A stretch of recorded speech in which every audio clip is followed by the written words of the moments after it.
iyadoo ay xaalad adag oo daawo la'aan ah ay ka jirto Isbitaalka guud ee magaalada Beledweyne ee xarunta gobolka Hiiraan bukaanada isbitaalka yimaadana ay daawada banaanka ka soo iibsadaan si dhaqaatiirta isbitaalku ay ugu daweeyaan ayaa Alpha Trust waxa ay gaarsiisay deeq dawo ah oo loogu talagalay in wax looga qabto dhibaatooyinka daawo la'aanta ah ee ka jira isbitaalka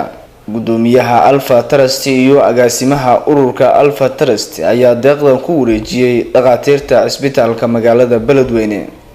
Dr. Salebaan Cabdi Cali ayaa ka mahad celiyay deeqdan ay Alpha Trust soo gaarsiisay isbitaalka waxaana sidoo kale uu uga warramay baahiyaha caafimaad ee ka jira isbitaalka magaalada Beledweyne gudoomiyaha hay'adda Alpha Trust iyo agaasimaha hay'adda Alpha Trust oo maanta uu gudoonsiyay alaab iskugu jirto daawo kala duwan oo qaybaha kala duwan qaybaha antibiotic solution waxyaabo iskugu jira ay maanta isbitaalka Beledweyne soo gaarsiiyeen waan u mahad celinaynaa markooda mar labaad waxa kaloon isla soo qaadnay in ay mar aan kormeer aan ku sameeynay isbitaalka gudihiisa mareynay baahiyaha ka jira gudoomiyaha Ururka Alpha Trust Daahir Cali Kulmiya ayaa sheegay in wax badan ay ka qaban doonaan baahiyaha caafimaad ee ka jira isbitaalka magaalada Beledweyne waxana uu u ballan qaaday in ay fulin doonaan codsi uga yimid dhaqaatiirta kaas oo ahaa in ay u dayactiraan ceelka isbitaalka iyo sidoo kale in ay u soo iibiyaan sariirta qalliinka sidoo kale Daahir Cali Kulmiya ayaa u mahad celiyay dadka Soomaaliyeed ee ka qayb qaatay caawinta dadka dhibaataysan waxana uu ka codsaday bulshada Soomaaliyeed in ay iscaawiyaan oo ay isgargaaraan isbitaalka waxaan la kulanay Dr. Salebaan iyo dad kale oo markino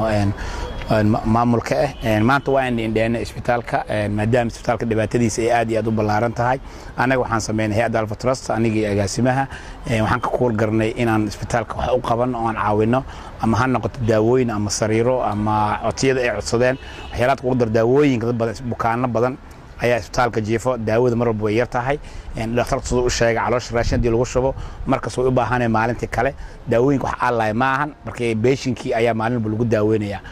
dadka muxsiniinta daawanaya waxaan jeclahay in isbitaalkan mar walba ay taageeraan ama waxay qabtaan hooyadii dhulka hooyo ku dhibaataysan anagoo ka guurgareyna dhakhtarka Salebaan wuxuu u yiri iyo dadka maamulka